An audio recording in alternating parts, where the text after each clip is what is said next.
prédicateur, sauve-toi toi-même. Je ne vais pas prêcher à des prédicateurs.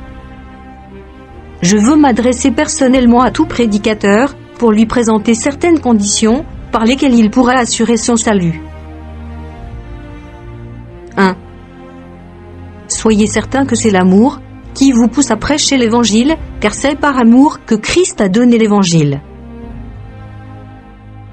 2. Assurez-vous d'avoir reçu le revêtement spécial de puissance d'en haut par le baptême du Saint-Esprit. 3. Assurez-vous que l'appel à prêcher l'Évangile a été reçu dans votre cœur et non seulement dans votre tête. Je veux dire par là que vous devez avoir intensément à cœur de rechercher le salut des âmes. Cela doit être la grande tâche de votre vie. Ne faites rien sans une conviction de votre cœur. 4. Maintenez constamment une marche en communion étroite avec le Seigneur. 5. Que la Bible soit votre livre parmi les livres. Étudiez-la beaucoup, à genoux, en vous attendant à recevoir la lumière divine. 6. Soyez prudent quand vous utilisez des commentaires. Consultez-les quand ils sont utiles. Mais il vaut mieux avoir votre propre opinion à la lumière du Saint-Esprit. 7. Gardez-vous pur dans votre volonté, dans vos pensées, dans vos sentiments, dans vos paroles et dans vos actions. 8. Méditez profondément sur la culpabilité des pécheurs et le danger qu'ils courent pour intensifier votre zèle à rechercher leur salut. 9. Méditez aussi profondément et en permanence sur l'amour infini et la compassion de Christ pour les pécheurs. 10. Aimez-les au point d'être prêts à accepter de mourir pour eux. 11.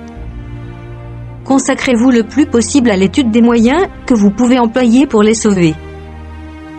Que cette étude soit la tâche principale de votre vie. 12. Veillez à ce que rien ne vienne vous distraire de cette tâche. Tenez-vous en garde contre toute tentation qui voudrait diminuer votre intérêt pour cette tâche. 13. Croyez à l'affirmation de Christ qu'il est toujours et partout avec vous dans cette tâche, toujours prêt à vous donner l'aide dont vous aurez besoin. 14. Proverbe 11, 30. Le fruit du juste est un arbre de vie, et le sage s'empare des âmes. Jacques 1, 5. Si quelqu'un d'entre vous manque de sagesse, qu'il la demande à Dieu, qui donne à tous simplement et sans reproche, et elle lui sera donnée. Jacques 1, 6. Mais qu'il la demande avec foi, sans douter, car celui qui doute est semblable au flot de la mer, agité par le vent, et poussé de côté et d'autre. Rappelez-vous donc que vous êtes obligés de posséder la sagesse qui vous permettra de gagner des âmes à Christ. 15. Puisque vous êtes appelés par Dieu à cette œuvre, invoquez constamment votre appel devant Dieu comme argument pour obtenir tout ce dont vous avez besoin pour accomplir votre tâche. 16. Soyez diligents. Travaillez dur, insistez en toute occasion, favorable ou non. 2 Timothée 4, 2 Prêche la parole, insiste en toute occasion, favorable ou non, reprend, censure, exhorte, avec toute douceur et en instruisant. 17. Discutez beaucoup avec les hommes de toutes conditions sur la question de leur salut. Vous pourrez ainsi comprendre leurs opinions, leurs erreurs et leurs désirs. Informez-vous de leurs idées préconçues, de leur degré d'ignorance, de leur caractère, de leurs habitudes et de tout ce que vous aurez besoin de savoir pour adapter votre message à leurs contraintes. 18. Veillez à ce que vos propres habitudes soient parfaitement correctes. Soyez maître de vous-même en toutes choses.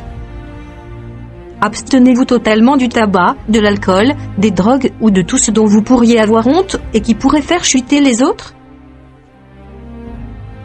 19. Ne soyez pas inconsidérés, mais que le Seigneur soit toujours présent à votre esprit. 20. Maîtrisez votre langue et ne vous laissez pas aller à des conversations futiles et inutiles. 21. Que ceux que vous instruisez puissent constater que vous êtes toujours sérieux et digne avec eux, pendant les réunions ou en dehors des réunions. Que vos contacts quotidiens avec eux ne soient pas en contradiction avec le sérieux de vos enseignements. 22. Assurez-vous de ne pas avoir la pensée de savoir parmi eux autre chose que Jésus-Christ et Jésus-Christ crucifié. Faites-leur comprendre, puisque vous êtes un ambassadeur de Christ, que dans vos relations avec eux, vous ne vous intéressez qu'au salut des âmes. 23. Assurez-vous de les enseigner autant par votre exemple que par vos discours. Pratiquez vous-même ce que vous prêchez. 24. Soyez particulièrement prudent dans vos relations avec les femmes, afin que vous ne fassiez pas l'objet du moindre soupçon d'impureté, et que vous n'ayez pas la moindre pensée impure à leur égard. 25. Surveillez particulièrement vos points faibles. Si vous avez naturellement tendance à plaisanter et à avoir l'humeur légère, faites attention à ne pas chuter dans ce domaine. 26. Si vous êtes naturellement d'humeur sombre et peu sociable, gardez-vous de la morosité et de l'insociabilité. 27. Évitez toute attitude feinte et affectée. Soyez tel que vous prétendez être, et vous ne serez pas tenté de passer pour ce que vous n'êtes pas. 28. Que la simplicité, la sincérité et la marque de Christ caractérisent toute votre vie. 29. Passez beaucoup de temps chaque jour et chaque nuit à prier et à être en communication directe avec Dieu. Ceci vous donnera la puissance pour le salut des âmes. Ce n'est pas le volume de vos recherches intellectuelles et de vos études qui pourra compenser votre manque de communion avec Dieu. Si vous ne parvenez pas à maintenir cette communion avec Dieu, votre force ne sera que faiblesse. 30. Rejetez l'erreur selon laquelle il n'existe pas de moyen de régénération. Cela vous empêcherait de mettre en place les moyens nécessaires pour amener des âmes à la régénération. 31. Comprenez bien que la régénération est un changement moral, donc volontaire. 32.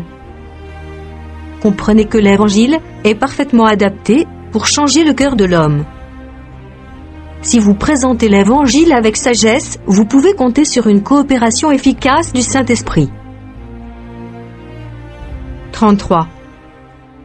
Quand vous sélectionnez et utilisez des textes des Écritures, suivez toujours l'enseignement direct du Saint-Esprit. 34.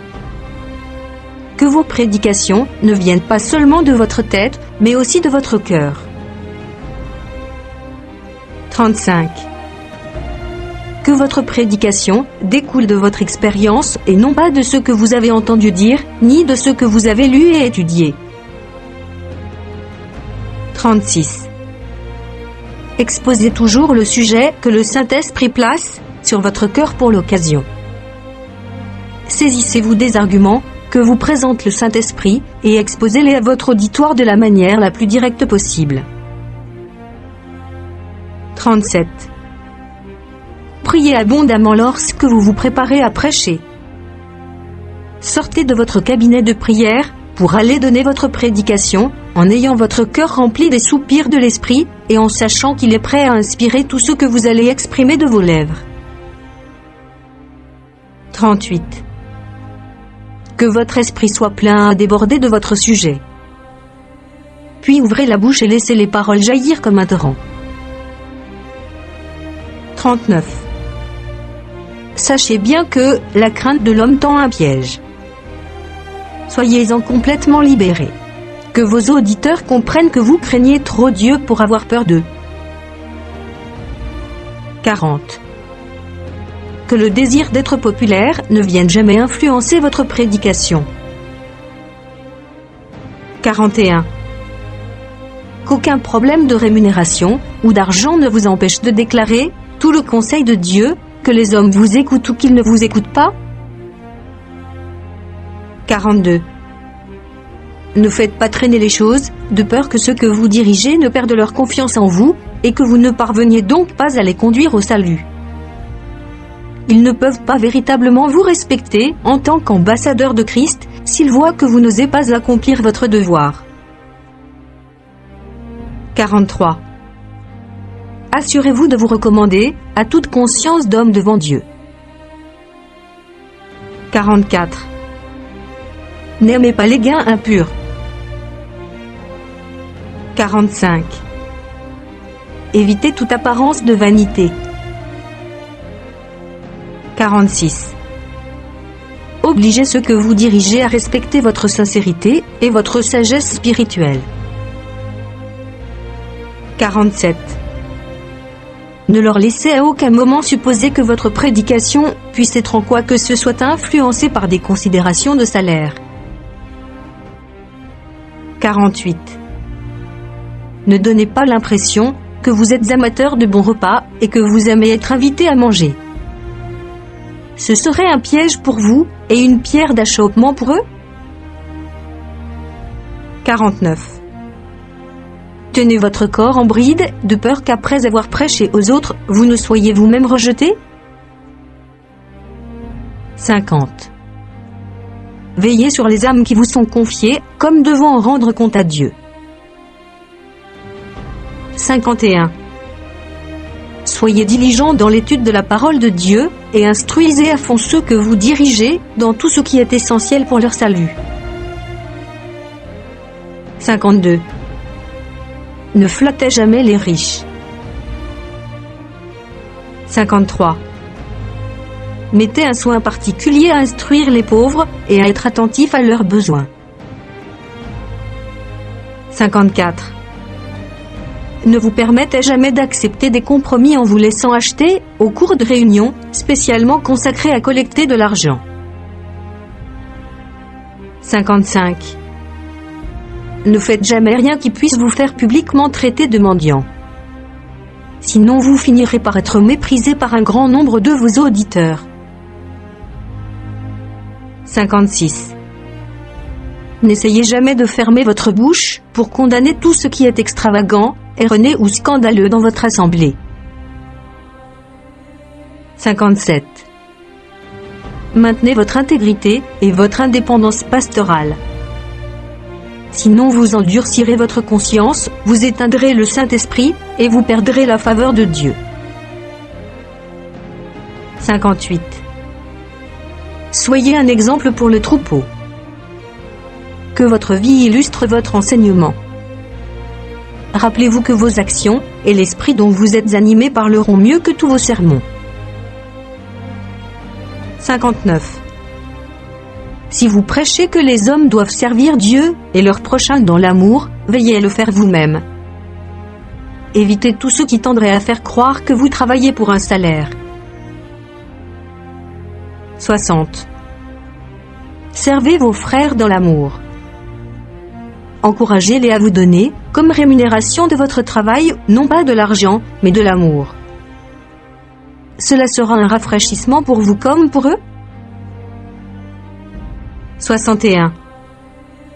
Refusez toute offre d'argent, pour vous ou votre Église, qui pourrait provoquer le dégoût ou le mépris de ceux qui appartiennent au monde et qui sont capables de réfléchir. 62. Refusez l'organisation de goûters, de conférences amusantes ou autres réunions amicales qui ne font que dissiper les âmes, surtout à des moments où l'on ferait mieux d'unir tous les efforts pour convertir des âmes à Christ. Soyez certain que le diable essayera de vous entraîner dans cette direction. Parfois, à des moments où vous êtes occupés à prier, à programmer un réveil de l'œuvre de Dieu, certains membres charnels de votre Église tenteront de vous inviter à une rencontre mondaine. N'y allez pas, car vous feriez alors partie de leur groupe, et vos prières ne seraient plus exaucées.